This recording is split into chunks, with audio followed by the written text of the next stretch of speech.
The comic industry is in major trouble. Last year, we reported that IDW, who publishes stuff like Star Trek, Sonic the Hedgehog, that they are going to be delisting off the New York Stock Exchange. They also cut a large portion of their staff. Big disaster over there, as they couldn't even make things happen with those big licenses. Now, other smaller publishing companies are really starting to fold, and the trouble is happening all around.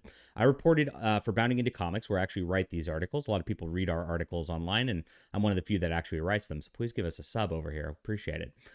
We uncover the stories.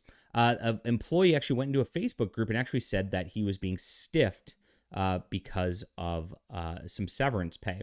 So he talked about the woes of the company down here. This is Travis Eskelfurry, and this guy's a marketing director who actually was responsible for a lot of industry innovation from 2012 to 2017 when Valiant was at its heyday. If you guys didn't know about them, they really were doing great work. He says, after 11 and a half years at Valiant, I'm not moving forward with them. What bothers me most is Dan, who's their CEO, has stiffed me on my severance, so he didn't get paid what he was supposed to. The guy has zero class and could care less about anything. I don't want anything to do with the brand. I'm selling off my books merch at a discounted price. If anybody bought their NFTs, I guess Valiant was trying to sell NFTs. That's funny. If I could probably consider your money gone and can't forget about the Kickstarter. Now, Valiant has a Kickstarter out there that they put up in 2021 early on. It still hasn't fulfilled as just a small graphic novel, and they only had 500 backers. My graphic novel Overmind actually did a lot more than that. We got closer to 700 backers, and this is a property that's been around since the 90s that people allegedly care about. So Valiant's really botched their marketing on this, and nobody knows what's going on with that Kickstarter. They haven't given any updates. They haven't shown any sign that they're actually publishing the book. Very odd. One thing is for sure, I'm not building an AR cover or explaining how it's done. Wait, is that thing even close to the printer along with its add-ons? Nope. They were not even printing it, and he knows that was happening, which is bad for backers. So he continued on in a comment. It's sad within 5 years, Dan, who, when he took over the CEO 5 years ago, ran the company into the ground. They went from 7 books a month to 1, pulled Exo Manowar for September to run with Ninjak. Really screwed up with the NFTs, thinking it was a money grab. Too much greed. Now a publisher has to go get another publisher to print their books. Oh, XO4, that's Exo Manowar number 4, the newest incarnation of it, has been sitting on the printer servers since May. I do wish the 3 people left good luck, Dan. Your movie ideas are terrible. The fact that you couldn't get anything done during the pandemic when the world was consuming content speaks volumes. Oof.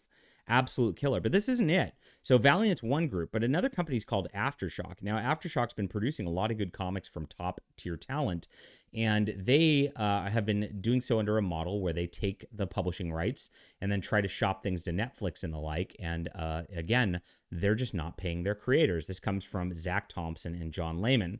So here's what they say about this. So Zach Thompson says, he chooses to say name names.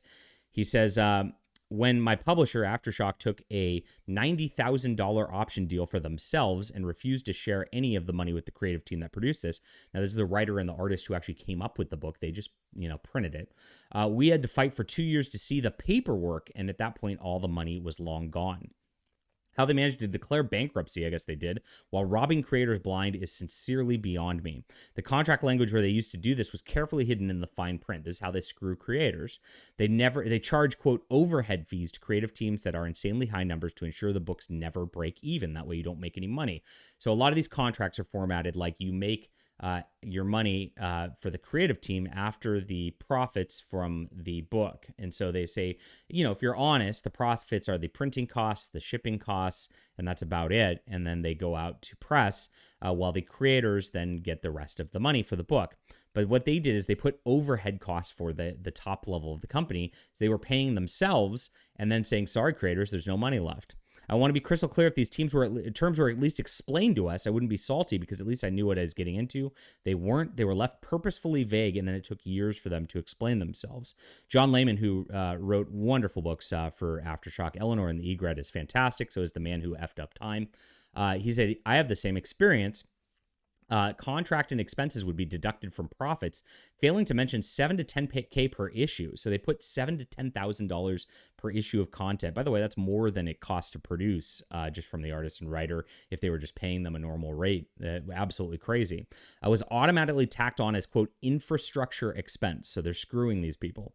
Huge option payment resulted in $0. This is where this comes from. So he's got an option for this for a movie.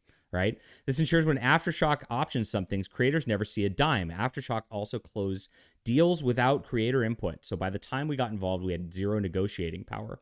If Netflix makes, so Netflix is who optioned this, The Man Who Effed Up Time into a movie, I will have a budget. It will have a budget of tens of millions. Creators will get a producer fee of $10 to $2,500 each. If my math is right, I get less than $500 of a $55,000 Netflix option on The Man Who Effed Up Time. Even so, I've been trying for months to get a straight answer from Aftershock. When I'll see this MF chump change, I can't get one. Needless to say, I also have no creative input, none in the film. If Greg Berlanti makes The Man Who Effed Up Time into a Netflix movie, I'll have no involvement or input, and my $2,500 producer fee is purely ceremonial. So this guy wrote a comic book, a full graphic novel. I think it was like 5 or 6 issues long, and spent some time doing that. This is his job, and he got less than $500 when they optioned it to Netflix because they took the bulk of the profits for themselves and screwed creators. So this is going on across the industry. This is what the mainstream comic industry is. When you talk about these wokeites and all that, we know that these are immoral, bad people, and that's why we've been hammering so hard against them in the independent sphere.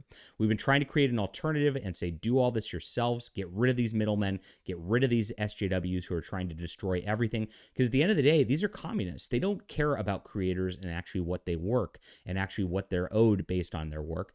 That's not how it works to them. They actually are happy to just take the money for their, quote, cause and then screw everybody in the process. And so this is why we have to continue to fight this stuff. So these companies are going under, my friends. It's really a disaster out there. The next shoe is going to drop very, very soon. This is a lot of news in a couple of days. I hope it wasn't overwhelming for you. Leave a comment down below with what you think about this. Hit that like and subscribe button. We'll be back soon.